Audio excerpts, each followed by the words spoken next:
This I wanna nail sports to the bone. Top blogger, top YouTube channel. No matter which sports here, we got it covered. Subscribe and hit the notification bell.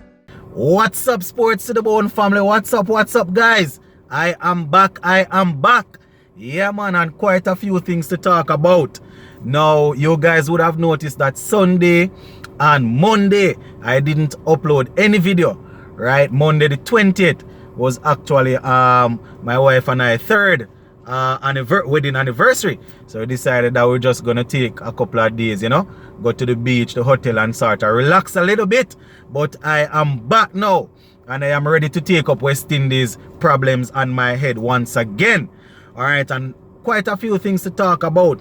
The first thing that we want to zoom in on is this fitness test that was carried out over there in Guyana. So I am on the Guyana Times website. They are reporting on what went down, so I'm going to be sharing it with you guys.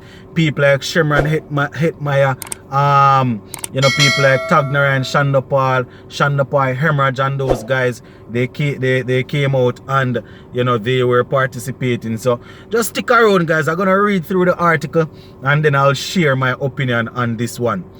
Now, the article starts off and says, some of the biggest names in Guyana cricket turned out on a cool and clear Monday morning at the Lenora Track and Field Center as players continued their preparation for the upcoming regional 4-day tournament. So yes, my viewers and subscribers, good to see that players are putting their foot forward to try and get their fitness up. Now, what they are saying here, among those who turned up were West Indies players Shemran Hetmyer, Versamy Permal, Shandapal Hemorrhage, Christopher Barnwell, Niall Smith, and Hetmyer and Shandapal, right? And others who missed the first assessment, they were also there. Now, it goes on to say, while some of the numbers were encouraging, most players recorded disappointing numbers, right? Disappointing numbers.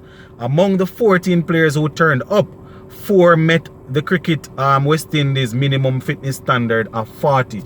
So apparently only 4 out of the batch that turned up were able to meet the minimum standard that West Indies have. It's good to see that they went out there and they were trying to meet the standard, but I am still not sure how is it that you have professional cricketers, even though it's off season and you're not playing, you don't try and keep yourself up to a good level. But let us continue. It goes on and it says, however, all the players had good timings in the 40-meter sprint. After the assessment, head coach of Guyana franchise, Isan Crandon, said he had seen some decent numbers, but at the same time, some disappointing numbers. So it seems as if we're going to see the trend continuing. People going to be going over into the new regional 4-day tournament, not being as sharp as they should be, right? He's quoted as saying, this goes to show that what you put in is what you get out.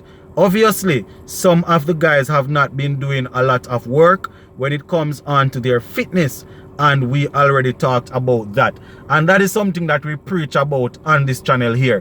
When it comes on to fitness and West Indies cricket, we want transparency. Yes, we want to know why is it that this man can outsprint this man can outjump this man, and this one is getting a pass and the next one not getting a pass. We understand all of that, but at the end of the day, you still have to take your fitness into your own hand, especially when it is off season.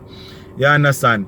He goes on to say it is disappointing to come and see some guys' scores drop while some would have improved and maintained, but it was just to see where they are at and the targets going forward.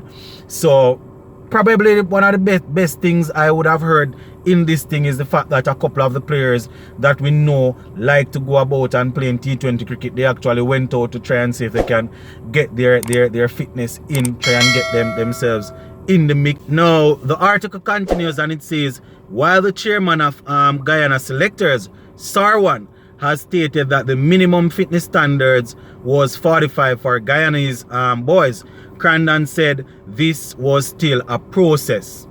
All right. Now, he's quoted as saying, that is a process. We do not want people to get carried away with it, and we have not documented it as yet.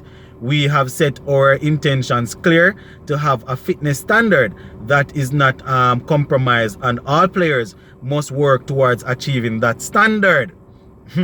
Now, there is a process that we need to follow, and we have to support the players with regard to that and put the necessary resources to support them. And it is up to them to put in the hard work to get up to that standard. That is what Crandon had to say, and I definitely agree with that.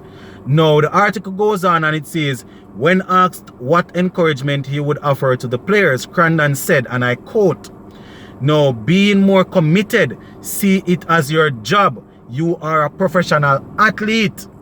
You are a professional cricketer. Most of the times are contracted players who are paid to play.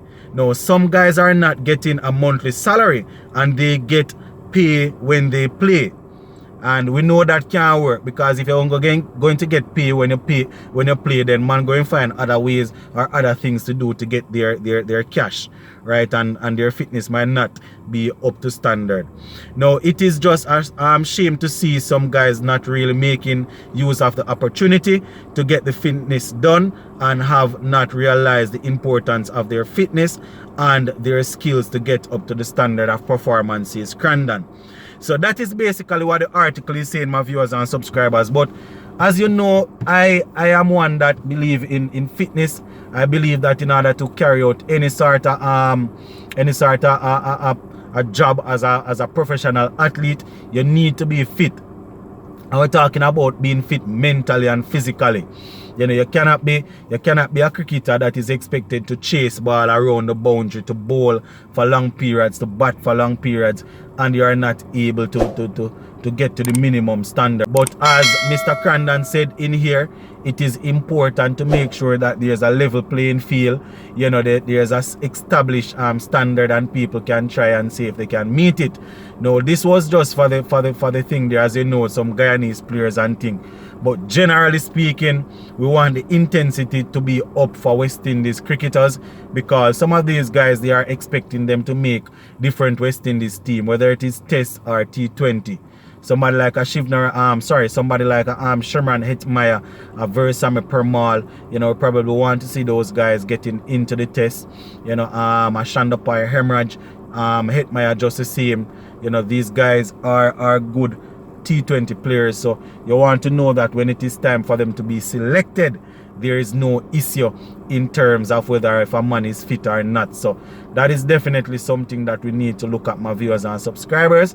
So I am really happy to see that Sherman Hetmyer, you know, actually turned out to go and participate in the fitness test. You know, sometimes we hear things circling around that you know, because a man might play for West Indies or is contracted to play for a different franchise team, he might be in his home country and, you know, local training is going on. Say for example, Jamaica national training is going on, Guyanese national training is going on, Trinidad, Barbados, whatever the case is, and a man just don't turn up because he might believe that he's bigger than the training, even when it would be a good opportunity to go and get some fitness in, a man might not turn up. So it's good to see that these players went out well. Majority of them, they have no option but to do that. The Shandapal Hemorrhage, the Tagnarayan Shandapal, you know, the Christopher Barnwell, these guys, they are seasoned regional players, so they have no other option but to do that. But it's good to see Hetmyer going out there and trying to get some work done. Now, it's really disgraceful to hear that a lot of them are not close to the standard. But at the end of the day, we have to remember that, as Mr. Crandon said, not all of these guys are contracted players. They get paid based on how they play or when they play. So at the end of the day, a man might not be able to go out there and train every day, because a man might have to do different type of work to make sure that you know, they can survive and provide for their family.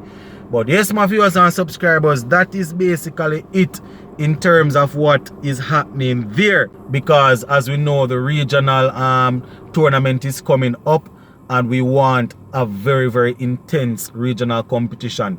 We don't want the joke thing, because at the end of the day, my viewers and subscribers, if the regional cricket keeps watering down, then you can almost say that we're not going to have anything to work with or to survive off. So, you know, I am waiting to see if other teams will be stepping up. I am going to see if I